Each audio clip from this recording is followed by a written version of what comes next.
So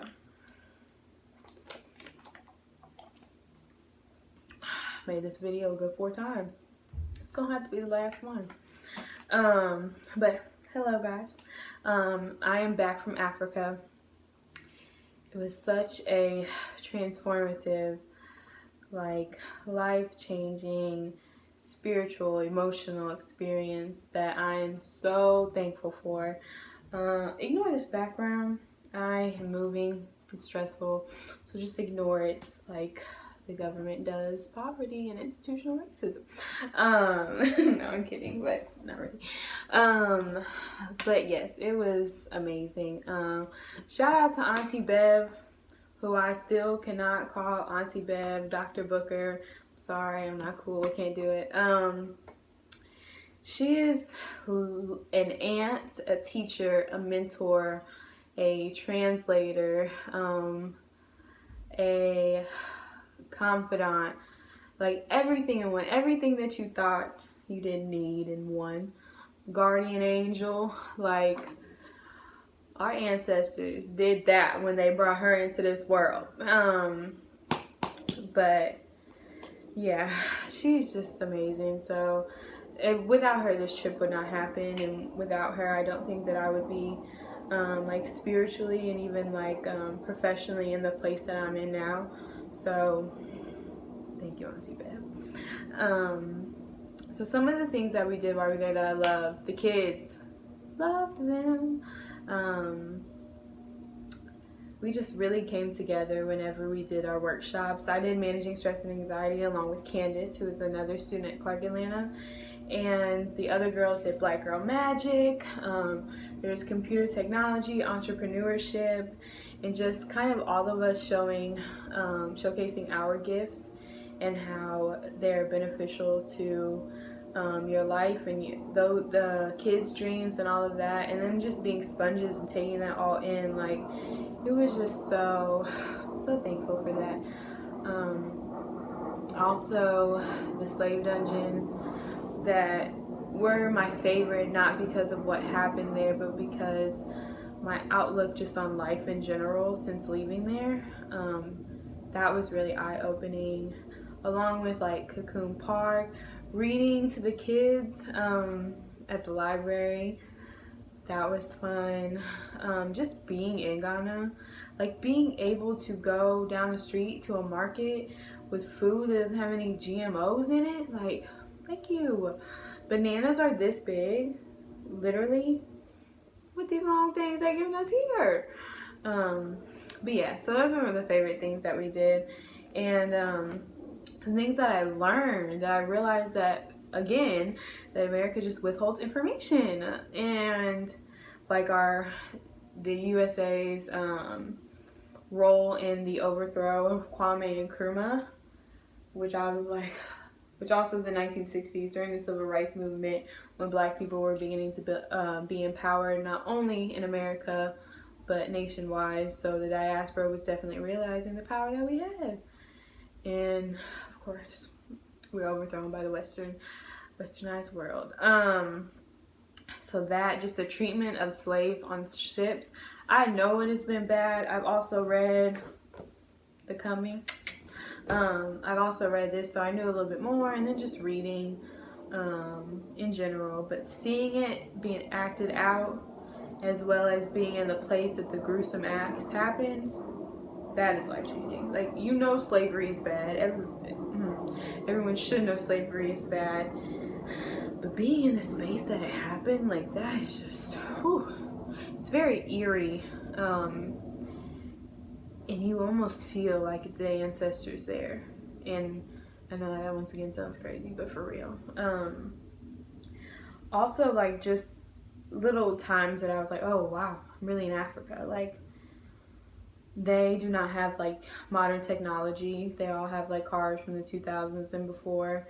Not everybody has a washer and dryer, all of that, and just seeing people so happy. It's funny because we live in a country that kind of pushes industrialization and technological advances, and we live in a world where the most people are locked up or we criminalize marijuana, or we have the most mass shootings, like stuff like that. I'm like, pushing the wrong things. So, and also just like being a Pan-African. So before this, I was kind of like, okay, Pan-African, what is that? It's like, okay, oh, you love Africa, that's cool. And I've always been pro-black, always have been power to the people, pro-black. And I don't think that I made the connection between black people and Africans until I went to Africa and realized we're the same people. We just got on a different ship, and we got on a ship, our ancestors, and so all of our ancestors are up there together. We're the same people. And so I didn't make that connection until I was there, and I was like, oh, while our customs might be a little different, we all use dance as an outlet, dance and music. There's a sense of family when people aren't blood related. Like, that's in Africa for sure. Definitely here. I got cousins that ain't no way my cousins for sure. And so I think that these customs that were passed down from our ancestors that survived almost half a millennial of torture, dehumanization, rape, murder, attempted genocide, the fact that they survived that, the most resilient people on this planet. And so, yeah, and as a Pan-African and also as school counselor in training, I think that for me is the change agent and advocacy part of my profession is where I will be doing the most work. That's not saying that I'm not going to have, a focus on my clients or students, but speaking up, voting, making sure that I'm using my privilege to get into spaces that my brothers and sisters probably wouldn't have access to. So making sure that every table that I have a seat at, that I'm also bringing another chair with me for somebody else who looks like me or is darker. So really pushing that. And I think that for me, I've always felt this sense of like guilt because I directly benefit from slavery, but also this like pain and hurt from what my ancestors had to go through. And before, it was always this like battle, like this internal battle that I had, like, well, one side telling me like, why, you don't have no reason to be angry, you have this, this, and this, and it's like, oh.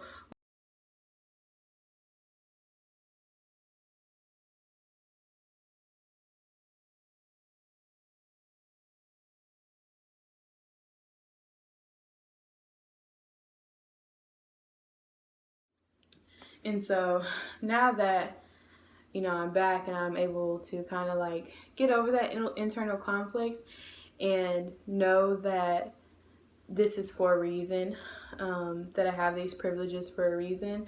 I think that there's more hunger and desire for change instead of this internal battle. Because honestly, I'm on the shoulders of my ancestors, and we don't have time for internal battles when we have battles down the street and everywhere else in the country. So that is one thing that I'm like finally like come to terms with. Also, as a counselor, I think it really improved my competence and my understanding and compassion for diversity.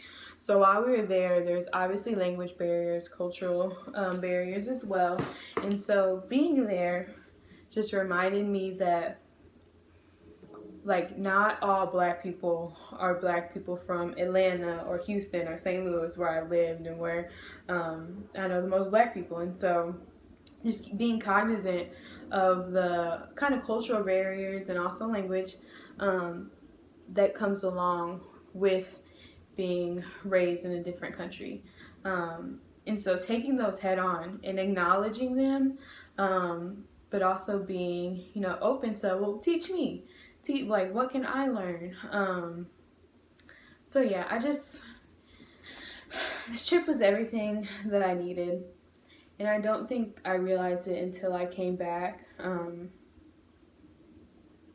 I get emotional sometimes just like thinking about while I was there, because I've never no exaggeration, never have been more peaceful ever in my life while I was there in Africa. Like, not even kidding. I was so happy. Like, I'm already a pretty happy, jokey person. But while I was there, it was just on 10. Not to mention the group that I had with me. Oh yeah. But yeah, I want everyone to go. I want everyone to experience that, especially people of color who don't really get the opportunity to travel. And so I think that it has been my mission, thanks to Dr. Booker, for me to get more students to go.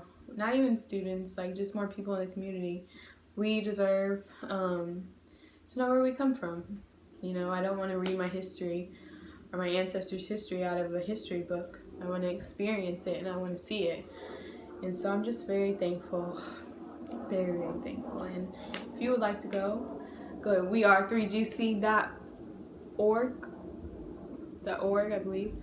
If not, weare3gc on Instagram. But thank you guys. I do have a little short video, so watch that, because that is about kind of some pictures and videos of my trip. So thank you guys.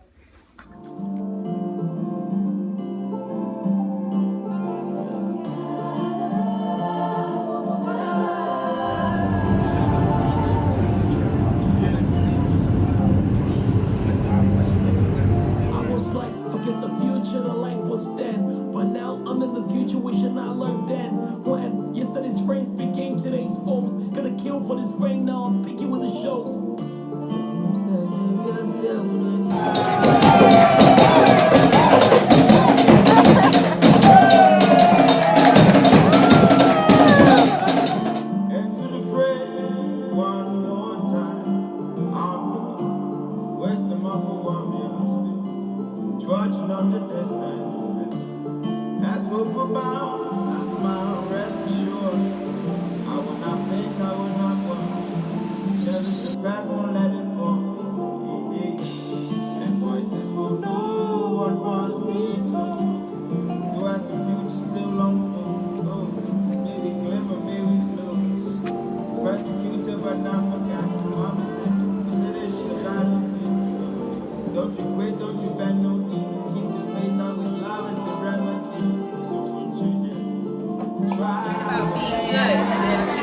He's worried about being short.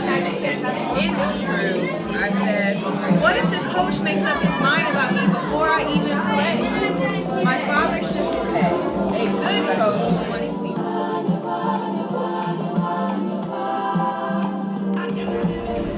Okay, so school is on all of our lists, right? And I see everybody in their cute green and white school uniform.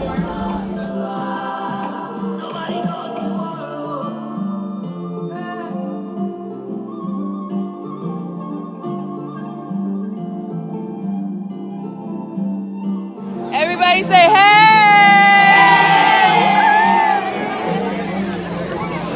Say hello, hello, hello.